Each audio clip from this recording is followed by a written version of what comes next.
या बातमीपत्राचे प्रायोजक आहे यल्लम्मा टेम्पल, दाजीपेठ, सोलापूर। सालाबादप्रमाणे यंदाही मंदिराच्या वतीने वटपौर्णिमा कार्यक्रम व श्री यल्लम्मा देवी व जमदग्नी ऋषी कल्याणोत्सव शुक्रवार 21 जून रोजी दुपारी 12:23 अभिजित मुहूर्तावर अक्षता सोहळा होणार आहे। तसेच विविध धार्मिक कार्यक्रमही होणार आहेत। या प्रसंगी महाप्रसादाचं आयोजन करण्यात आलंय।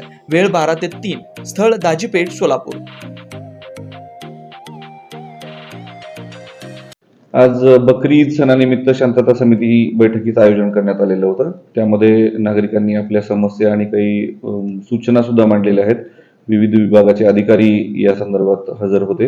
विशेषतः महापालिका असेल, पशुसंवर्धन अधिकारी असतील, पोलीस डिपार्टमेंट असेल, या वेगवेगळ्या विभागांकडून नागरिकांच्या काय अपेक्षा आहेत या संदर्भात सर्वांनी आपल्या अपेक्षा मांडल्या आणि आगामी बकरी ईद सणानिमित्त शांतता राखण्याचं आवाहन पोलिसांकडून सगळ्यांना करण्यात आलं आणि सर्वच जाती धर्माचे समाजाचे शांतता समितीचे मेंबर्स या बैठकीसाठी हजर होते।